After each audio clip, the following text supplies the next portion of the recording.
Paz y bien, queridos orantes de Osana, continuamos nuestra lectura del libro El ABC de la oración del Padre John Mario Montoya, sacerdote eutista. Retomemos el pasaje bíblico. Moisés llevó las ovejas a través del desierto y llegó hasta el monte de Dios que se llama Horeb. Los lugares geográficos en la Biblia no son fortuitos. Moisés llevó sus ovejas a través del desierto hacia el monte Horeb, el lugar de encuentro con Dios. Allí el Señor se le revelaría de una manera especial en medio de su actividad normal. Sin embargo, tuvo que pasar por el desierto. En nuestra vida espiritual sucede de igual forma, y antes de tener encuentros íntimos con Dios, de estar cercanos a Él, tenemos que pasar por el desierto. Antes de llegar a encuentros transformantes que verdaderamente nos cambian la vida, tenemos que pasar por el desierto. ¿Ha atravesado usted desiertos en su vida? El desierto es lo inhóspito, el lugar donde no hay vida, donde todo es árido, infecundo, estéril. En el camino de la fe, el desierto es una etapa de sequedad espiritual que precede a todo momento de crecimiento, de oasis. Si usted ya ha atravesado desiertos en su vida o está atravesando alguno en este momento, entiende que el desierto es una etapa en la que la oración ya no le sabía nada. No quiere asistir a su grupo de oración, no es capaz de alabar al Señor ni de decir nada en su oración. No se siente maravillado con la creación ni motivado para trabajar en la construcción del reino de Dios. Hay gente que le dice a uno: Padre, yo siempre he asistido a grupos de oración, llevo mucho tiempo en las cosas de Dios y ahora la oración no me sabía nada, no soy capaz de decir nada. ¿Qué es eso? Desierto espiritual, crisis, esa persona está atravesando por un desierto. Cuando usted empieza a tener dudas en la fe porque vio un antitestimonio en un sacerdote o porque lo escandalizaron, usted comienza a atravesar por un desierto espiritual y dice: es que ya no me nace ir a misa. Pero no es ese no me nace de los adolescentes que tienen 13, 14, 15 años, que no les nace ir a misa simplemente porque no les nace, no. Entre nosotros que ya somos adulticos es una cosa distinta y uno comienza a decir: es que no quiero ir a misa, no quiero ir a orar, soy de grupos de oración pero no me nace ir, es que me cuesta. Está atravesando por una crisis. Usted debe ser capaz de atravesar el desierto, pero si se queda en él morirá de sed o de hambre. Todo estará seco a su alrededor y por más que quiera no verá florecer nada. Si usted no es capaz de atravesar el desierto, se quedará en él. Cuando uno está atravesando por momentos de desierto, debe prepararse porque le vendrán momentos increíbles de oasis, de fecundidad, le vendrán momentos extraordinarios. Tenga la seguridad que si se queda en el desierto se morirá, pero si lo atraviesa llegará a una tierra de riqueza, de hermosura. Toda época de primavera espiritual en la vida, en la iglesia y en las comunidades está precedida por un desierto. ¿Cuántos de los que hoy son creyentes llegaron al camino del Señor, a la iglesia o a la renovación carismática porque se les murió un ser querido y perdieron el sentido de la vida? Atravesaban una época de desierto y de un momento a otro se encontraron con Dios. Él les iluminó la vida, les cambió la situación. Cuando usted esté atravesando por un desierto, por una crisis espiritual, no se asuste demasiado. Vívalo, pero recuerde que debe atravesar el desierto porque de esa manera le llegará la primavera espiritual. A nivel personal recuerdo con mucho cariño que para mi familia, la época de duelo por la muerte de mi padre fue de intensificación espiritual, mas no de dolor desesperante. En esa época más que nunca fuimos fortalecidos en la oración y en la vida espiritual. Antes de que mi papá muriera, yo le preguntaba a la gente: ¿para qué hacer novena de los difuntos? Y después de su muerte entendí que una novena de difuntos es un proceso. Es atravesar el desierto para llegar al monte de Dios que se llama Horeb. Volvamos al texto. Moisés atravesó el desierto, un hombre cumplidor de su deber, y llegó a Horeb. Allí el ángel del Señor se le apareció en una llama de fuego en medio de una zarza. Moisés se fijó bien y se dio cuenta de que la zarza ardía con el fuego, pero que no se consumía. ¿Hasta aquí ya ha habido un encuentro? No ha habido ningún encuentro porque el encuentro es entre dos. Fíjese en una cosa increíble, hermano. ¿Es un hecho normal que una zarza en medio del desierto arda y no se consuma? No es normal, y muy seguramente Moisés al ver esto se dijo a sí mismo: una zarza que no se consume, qué cosa tan rara, voy a ver qué pasa. ¿Cómo se llama eso? Curiosidad. Dios quería llamar a Moisés y sabía que él era un hombre curioso y se valió de esa actitud para traerlo hacia él. A veces cuando hay un grupo de oración o un congreso, la gente dice, los jóvenes solamente vienen al grupo para ver a las muchachas. Y yo les digo, ¿qué importa? A mí no me importa por qué vienen, me importa con qué se van. Dios sabe muy bien cuáles son nuestros puntos débiles y se vale de una inquietud o de una actitud para traernos hacia Él. ¿Cuántos muchachos han llegado a los grupos del Minuto de Dios porque ven a unos jóvenes cantando y tocando batería? Muchos. Un gran número de nuestros jóvenes se han acercado a Dios por medio de la música. De hecho, ya estoy acostumbrado a que me digan las señoras, Padre, mi hijo quiere pertenecer al ministerio, pero no le interesa la oración. Lo que le interesa es la música. ¿Qué importa? Moisés no se acercó a la zarza porque pensaba que allí estaba Dios. Se acercó por curiosidad, porque dijo, ¿qué cosa tan rara voy a ver qué pasa? ¿De qué se ha valido Dios para traerlo a usted? Quizá usted tiene una enfermedad, perdió a un ser querido o sufrió una decepción amorosa. A Dios no le importa a usted porque llega a Él. Lo que le interesa es que llegue y se quede. Él tiene muchas maneras de atraernos porque nos conoce y lo sabe todo. Cuando el Señor vio que Moisés se acercaba a mirar, lo llamó desde la zarza. A mí me gusta mucho esto.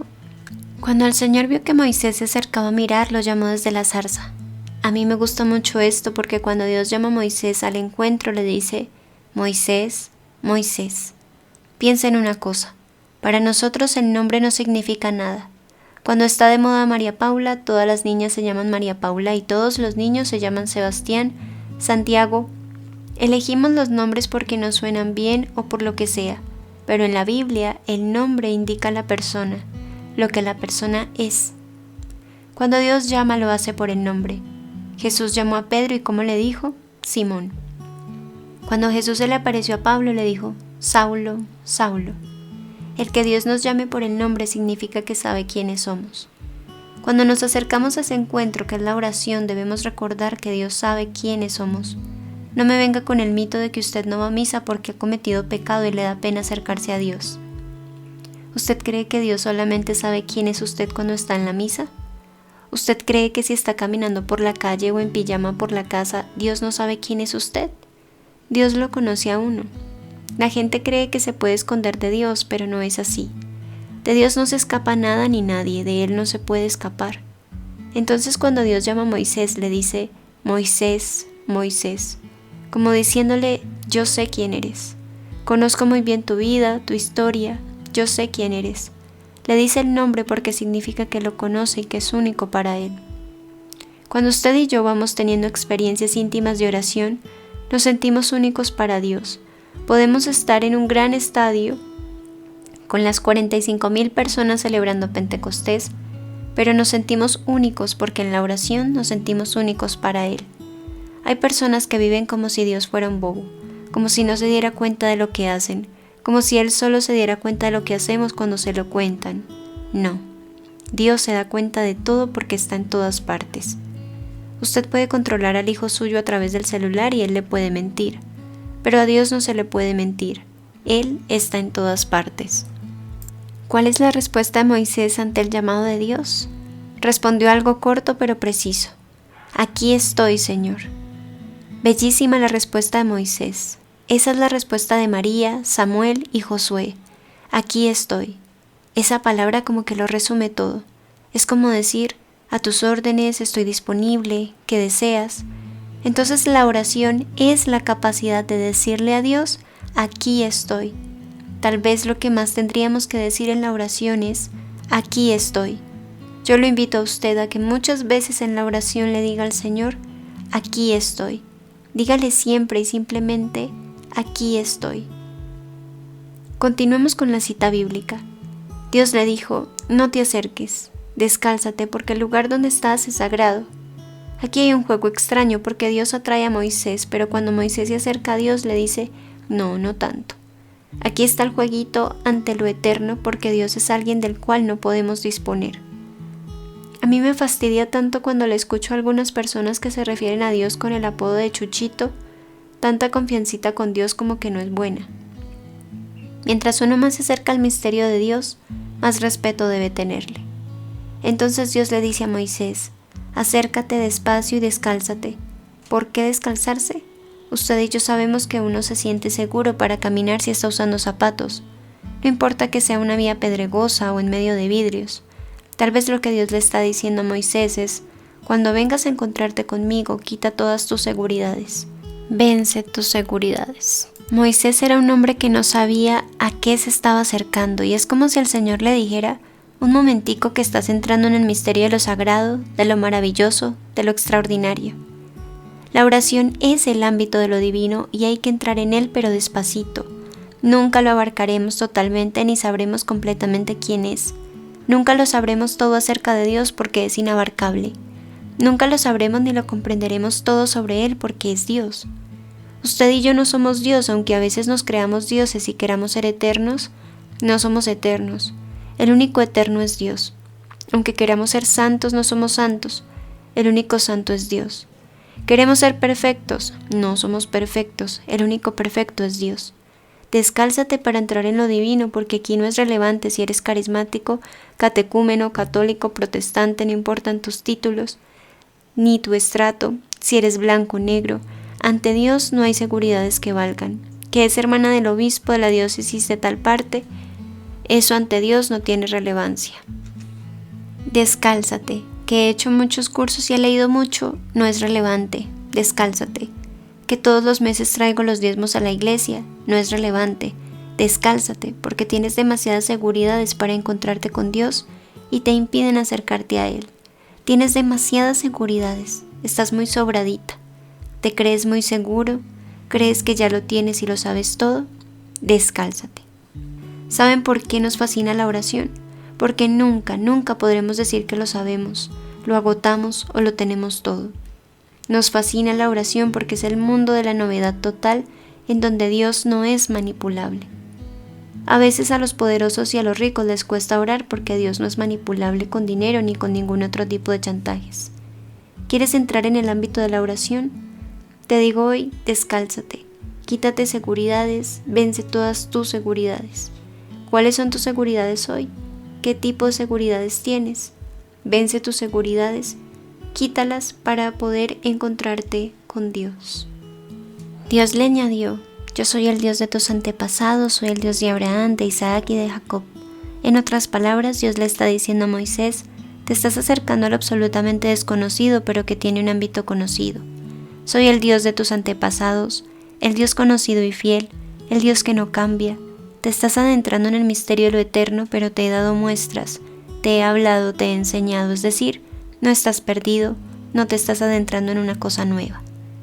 Usted y yo, que nos estamos dejando penetrar por este misterio de Dios, no estamos descubriendo el agua tibia. Ya otros han hecho un caminar. La Iglesia, Abraham, María, Pablo, San Juan Eudes, Juan Pablo II, Benedicto XVI, sus padres, los míos, todos nuestros antepasados. Este es un Dios que viene de antes, es el Dios de siempre. Hay una historia antes de nosotros. Otras personas ya han recorrido este camino y no podemos hacernos los de la vista gorda o creer que estamos inventando algo nuevo. No. Ese Dios con el que usted y yo nos relacionamos se ha relacionado antes con muchos hombres y mujeres. Ni usted ni yo somos los primeros. Dios no se le está revelando a usted o a mí por primera vez. Ya se ha revelado a muchos. Hay muchos hombres y mujeres que saben de Él y por eso cuando nosotros oramos recurrimos a la Biblia y a los santos. Acudimos a muchos hombres y mujeres que saben muchas cosas de Él. Avanzamos mucho más en esta profundización de la oración acompañados de este sacerdote y quiero resaltar algunas cosas que podemos tener en cuenta en nuestra reflexión y en esta profundización de la oración. Y es que primero, en esa pregunta que nos hace el Padre, ¿de qué se ha valido Dios para atraerte? ¿De qué se vale Dios para atraerme a mí? Es cómo ha sido ese camino de acercamiento con Dios. Y reconocer en gratitud también, no solo a las personas que nos han hablado de Él o que con su testimonio también nos han invitado a esa curiosidad, sino cuáles son esas situaciones, esas actitudes, esas debilidades que a veces nos quejamos tanto del pasado o sentimos tanta culpa, pero que si lo miramos hoy con los ojos del amor misericordioso del Señor, podemos decir: estos son los momentos, las actitudes.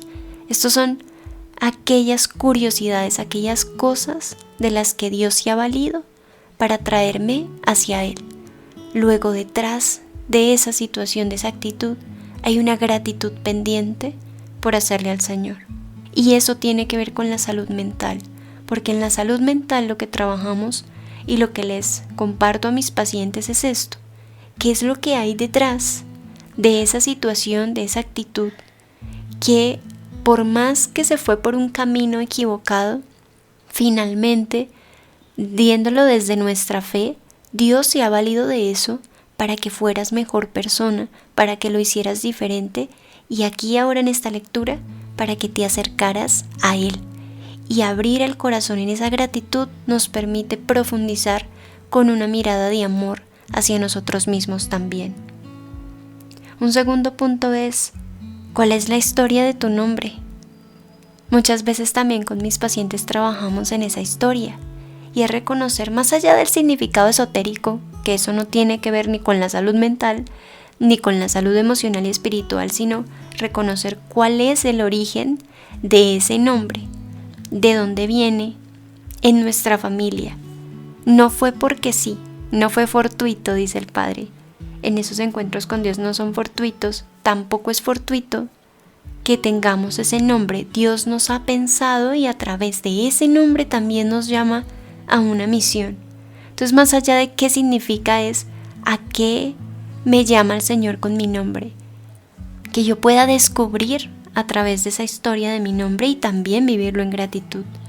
Y nos podemos reconocer como aquellos personajes de la Biblia cuando Dios los llama por su nombre. Por eso tan importante que cada vez que leamos el texto bíblico pongamos nuestro nombre ahí, porque es para cada uno de nosotros que está llamado a encontrarse con Dios a través del nombre también.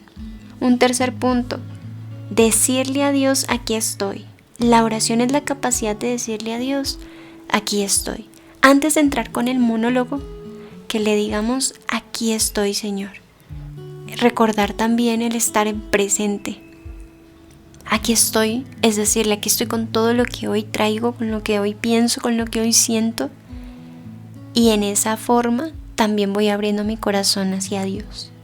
Y esto también es salud mental, porque nos ubica en dónde estamos, en qué estamos y cómo estamos. Resume toda esta dimensión del presente que a veces se perturba por el pasado, por el futuro, por las heridas, por muchas cosas que nos distraen del momento presente. Un cuarto punto: la oración es el ámbito de lo divino y hay que entrar en él, pero despacito. Un cuarto punto, que es: no podemos abarcarlo todo de Dios porque es inabarcable. Y con la salud mental, ¿cómo lo observamos? Y es ese deseo muchas veces de saber. Y el saber se puede manifestar en querer saber de conocimiento, en querer saber de la vida de los demás, en querer saber incluso el porqué de muchas cosas que me pasaron, el saber de por qué esa persona me hizo lo que me hizo. Y miren que ese saber nos encierra en la soberbia, nos encierra en el control, en el imaginario del control, porque en el fondo queremos controlar incluso la propia historia, y nos encierra en el egoísmo. Entonces, cuando estamos cayendo en este círculo de querer saberlo todo, no solo pasa por nuestra vida, sino con Dios. Queremos saberlo todo y entenderlo todo a la perfección. Hay que tener cuidado, porque ahí estamos actuando desde el ego, desde la soberbia. Y a la salud mental esto hace que haya un malestar emocional, porque no va a ser suficiente nunca el todo. Entonces siempre vamos a querer más.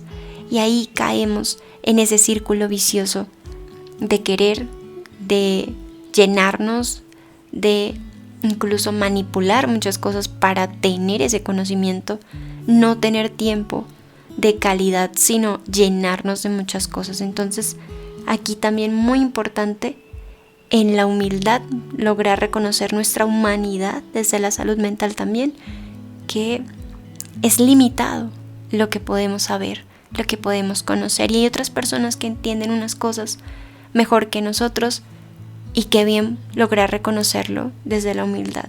Un quinto punto Para entrar en el ámbito de la oración es necesario descalzarse, quitarse y vencerse las seguridades. Estamos seguros con muchas cosas. Desde la salud mental también trabajamos mucho esa parte de cómo nos apegamos incluso a las cosas buenas que nos han pasado en la historia para sentir seguridad de algo. Y ahí es cuando ponemos otro Dios, es decir, endiosamos cosas, personas, situaciones, incluso capacidades de las personas o de nosotros mismos, se vuelven el centro de nuestra seguridad. Confiamos en eso y hay que tener cuidado aquí, porque una cosa es la confianza en uno mismo y otra cosa es confiar en otra cosa de uno mismo. Confiar en uno mismo, ¿qué significa? A la luz de nuestra fe, a la luz de la salud mental, que yo puedo reconocer que tengo habilidades, capacidades, también debilidades, que hay que trabajar, que puedo trabajar, hay otras que tengo que aceptar de mí mismo, de mi condición de ser humano, para lograr avanzar en la vida. Eso es confianza en uno mismo. ¿Qué sucede con el malentender la confianza? Cuando ponemos nuestra seguridad, nuestra felicidad en que sé hacer bien mi trabajo, en que sé relacionarme bien con esta persona, en que esta persona hace todo bien, luego mi seguridad es que nunca me va a fallar. Ahí es cuando hay un quiebre en nuestra salud emocional, espiritual y mental, porque no estamos en coherencia con nosotros, nuestra confianza está puesta en otra cosa. Y por supuesto que Dios no es el centro de nuestra vida. Y en esa revisión desde la humildad que hablábamos en el punto anterior, esto nos va a ayudar mucho para nuestra salud integral.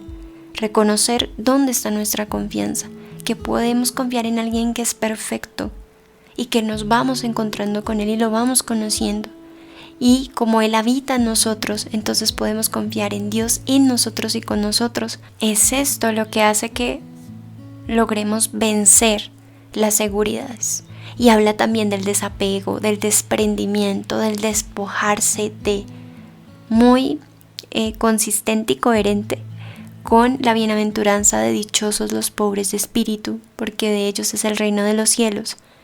¿Qué es un pobre de espíritu? Aquel que es capaz de desprenderse y desapegarse de sus seguridades, porque su seguridad, su única seguridad es Dios. El que nunca falla, el que siempre está, el que permanece, el que es eterno, el que su amor es inagotable. Esa es su seguridad.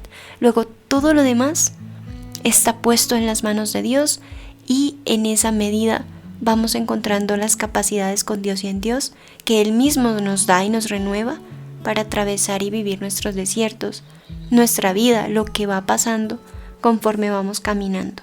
Así que, Jesús manso y humilde de corazón, haz nuestro corazón semejante al tuyo.